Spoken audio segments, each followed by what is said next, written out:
Hello everyone, আসসালামু আলাইকুম। তানিয়া রান্নাঘর থেকে তানিয়া বলছিলাম। আশা করি সবাই ভালো আছেন। আলহামদুলিল্লাহ আমিও ভালো আছি। চলে গিয়েছিলাম বাজারে। তো আমাদের এখানে আজিমপুর থেকে নবাবগঞ্জ বাজারটা কাছাকাছি। তো নবাবগঞ্জ বাজারে গিয়েছিলাম, যে ভাবলাম এখানে হয়তো একটু দাম কম হবে জিনিসপত্রের। তো বাজারে যেয়ে দেখি যেই দাম সেই দামই। বাজারে ফেসবুকে দেখা যায় যে দাম কম, মানে এখন বোঝা যাচ্ছে ফেসবুকে দাম কম, বাজারে দাম বেশি, এমন একটা অবস্থা। ফেসবুকে তো পুরো ভাইরাল হয়ে গেছে, আলু এত টাকা কেজি, পেঁয়াজ এত টাকা কেজি, এত টাকা কেজি ওইটা, এত টাকা কেজি ওইটা। কিন্তু বাজারে যে দেখি তার উল্টোটা, এত দাম জিনিসের যা বলার বাইরে। তারপর যাই হোক, এখানে আমি প্রায় 13,000 টাকার বাজার এনেছি, তো 14,000 টাকার বাজার এনেছি। বাজার টাজার এনে পেঁয়াজ দিতে লোকটা ভুলে গেছে। তারপরের দিন আবার পেঁয়াজ নিয়ে আসছে, যে আমার ছেলে 8 কেজি পেঁয়াজ ছিল।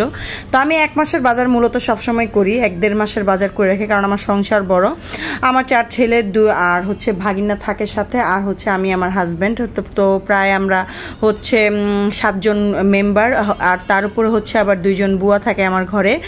আর মেহমান তো আছেই, আলহামদুলিল্লাহ, তাতে অসন্তুষ্টের কিছুই নাই, আরও খুশি হই মেহমান বাসায় আসলে। তারপরে এই যে বাজার টাজার এনেছি, আনার পরে এই যে ছেলে, আর রাত্রে আমি বাজার নিয়ে এসেছি, আনার পরে যে ছেলে আর বড় ছেলে আর তার বাবা আমাকে এগুলো গুছাই দিচ্ছে, হেল্প করতেছে, কারণ আমি একা হাতে পারতেছিলাম না বাজার করে এনে আবার এগুলো গোছানো সম্ভব হয়ে উঠছিল না।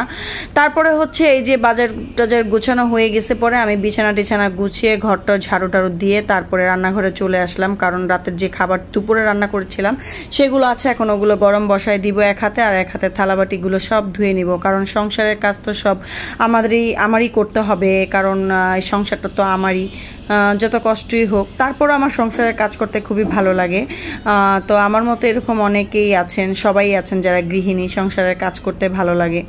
তো এই যে আমি থালাবাটি সব কিছু ধুয়ে তারপরে এগুলো সব গুছিয়ে টুছিয়ে তারপরে এখন রাত তো অনেক হয়ে গেছে, 12টা বেজে গেছে। তারপরে বিছানায় যাব ওদের খাবার টাবার খাইয়ে। যদি আমার ভিডিওটা ভালো লেগে থাকে তাহলে অবশ্যই লাইক কমেন্ট শেয়ার করতে ভুলবেন না। আপনাদের একটা লাইক একটা কমেন্ট আমার জন্য অনেক কিছু।